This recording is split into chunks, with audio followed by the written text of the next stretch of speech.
जब भारत अपना बिखरा था तब चंद्रगुप्त ने अखंड किया, फिर अपनी कलम के दम पे उसे भीमराव ने बुलंद किया। जब भारत अपना बिखरा था तब चंद्रगुप्त ने अखंड किया, फिर अपनी कलम के दम पे उसे भीमराव ने बुलंद किया। उस देश के कुर्सी पे अब तो ऐसा ठग है बैठा, उस देश के कुर्सी पे अब तो ऐसा ठग है बैठा, जो देश को ऐसे बेच रहा कि नाम पड़ा विक्रेता। वो चाय बेचते बेचते अब बन गया देश विक्रेता। आया देश विक्रेता, देखो आया देश विक्रेता, आया देश विक्रेता, देखो आया देश विक्रेता।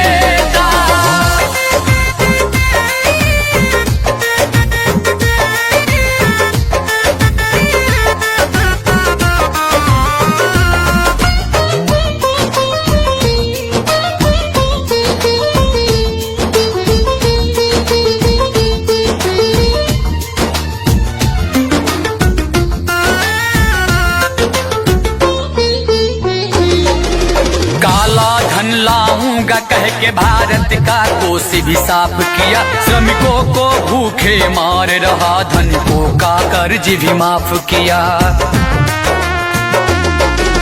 काला धन लाऊंगा कह के भारत का कोष भी साफ किया, श्रमिकों को भूखे मार रहा, धनिकों का कर्ज भी माफ किया, धनिकों का कर्ज भी माफ किया, धनिकों का कर्ज भी माफ किया। लाखों का सूट पहन के भी खुद को फकीर है कहता, जो देश को ऐसे बेच रहा कि नाम पड़ा विक्रेता। वो चाय बेचते बेचते अब बन गया देश विक्रेता। आया देश विक्रेता, देखो आया देश विक्रेता, आया देश विक्रेता, देखो आया देश विक्रेता।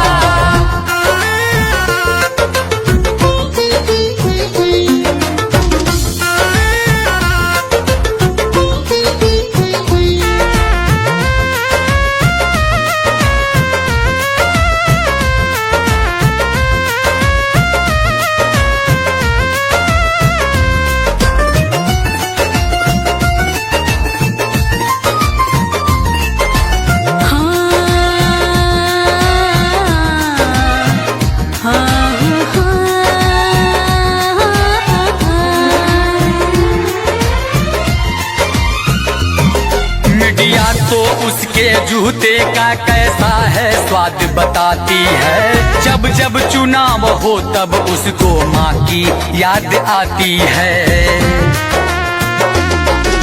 मीडिया तो उसके जूते का कैसा है स्वाद बताती है, जब जब चुनाव हो तब उसको माँ की याद आती है, माँ की याद आती है, माँ की याद आती है।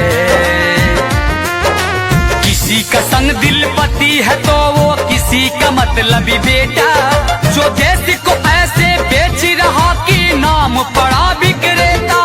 वो चाय बेचते बेचते अब बन गया देश विक्रेता।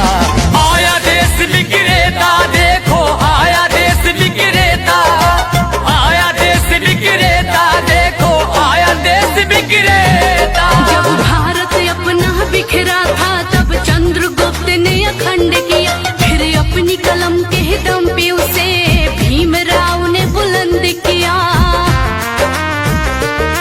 उस देश के कुर्सी पे अब तो ऐसा ठग है बैठा, उस देश के कुर्सी पे अब तो ऐसा ठग है बैठा, जो देश को ऐसे बेच रहा कि नाम पड़ा विक्रेता।